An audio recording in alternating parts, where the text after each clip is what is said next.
Hablar del halconazo exige memoria histórica, exige responsabilidad, exige recordar cómo en distintos momentos de nuestra historia el poder decidió darle la espalda a los ciudadanos y responder con violencia a quienes pensaban diferente.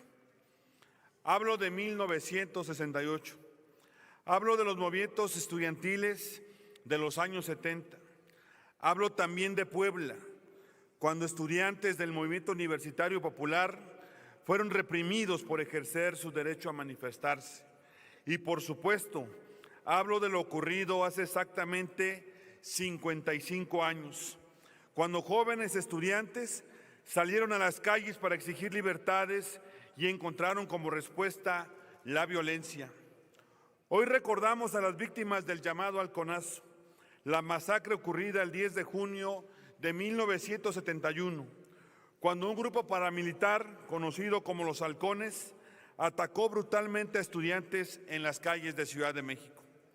Aquellos jóvenes no portaban armas, portaban convicciones, no buscaban confrontar al Estado, buscaban ser escuchados. Y la respuesta fue la descalificación, la censura, la violencia y la represión. Pero hoy, 55 años después, vale la pena preguntarnos si realmente aprendimos la lección. Porque la verdadera tragedia no es solamente recordar lo que ocurrió en 1971. La verdadera tragedia sería no reconocer que en el México de hoy el Estado sigue dándole la espalda a quienes exigen justicia. En aquel tiempo se intentó justificar lo ocurrido, señalando que detrás de las protestas estaban supuestos intereses que buscaban desestabilizar al país. Se habló de conspiraciones, se habló de enemigos ocultos, se habló de quienes querían dañar al gobierno. Y me parece que esa narrativa nos resulta familiar, porque hoy quizás ya no se utilizan exactamente las mismas palabras, pero el objetivo sigue siendo el mismo: desacreditar a quien señala un problema en lugar de resolver el problema. Hoy todo se explica culpando a alguien más. Si hay inconformidad, la culpa es de los adversarios. Si hay protestas, la culpa es de grupos de interés. Si hay críticas, la culpa es de quienes supuestamente quieren que al país le vaya mal. Y ya basta, simplemente. Ya es momento de quienes gobiernan asuman la responsabilidad que les corresponde. No basta con repetir que no caerán en provocaciones. No basta con repartir culpas. No basta con construir narrativas para evadir la realidad. Lo que se necesita es responsabilidad y congruencia, porque han demostrado una enorme intolerancia para escuchar a quienes piensan diferente. Pero lo más grave es la indiferencia frente a los que exigen justicia. Por eso coincido con las madres buscadoras cuando levantan la voz y le recuerdan al gobierno una verdad dolorosa. De poco sirve que la pelota regrese a casa si quienes no regresan a casa son sus hijos. Las calles de México están llenas de fotografías de personas desaparecidas, de familias que siguen buscando, de madres que han tenido que hacer el trabajo que le corresponde al Estado. Y en lugar de escucharlas, muchas veces se les descalifica.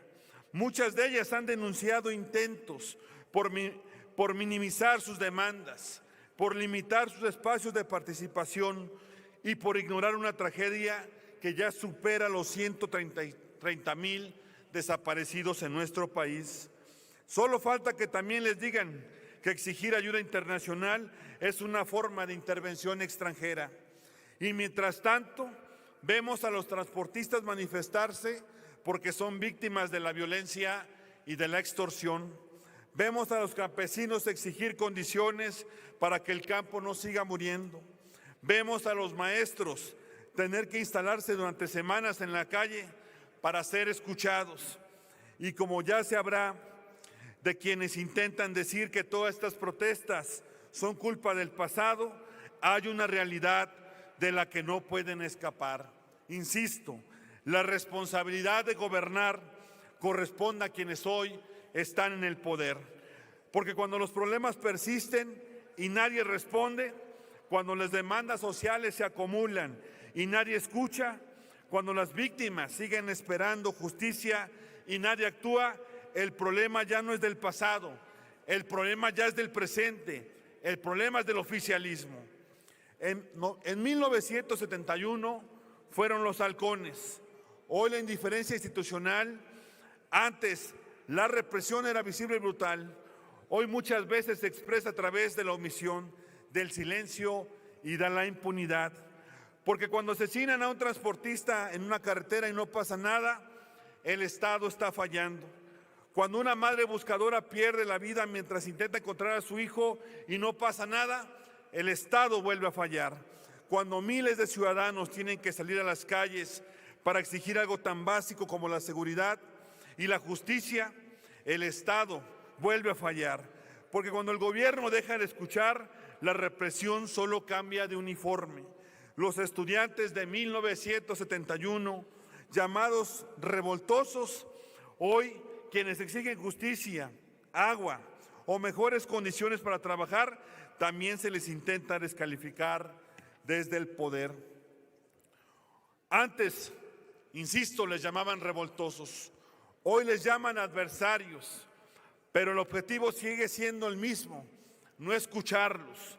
La democracia no muere únicamente cuando se disparan las armas, también se debilita cuando se apagan los oídos del gobierno. Por eso debemos de recordar el problema. Nunca ha sido la protesta, el problema siempre ha sido la incapacidad de poder escucharla. Porque una democracia verdadera no le teme a la crítica. Las democracias escuchan, las democracias dialogan, las democracias construyen y dan soluciones. Por eso, desde Movimiento Ciudadano, recordamos a las víctimas del halconazo con respeto y con responsabilidad, porque su lucha no pertenece únicamente al pasado. Su lucha nos recuerda que ningún gobierno tiene derecho a silenciar las voces que exigen justicia, que ningún poder debe colocarse por encima de los ciudadanos. Concluyo, Presidenta.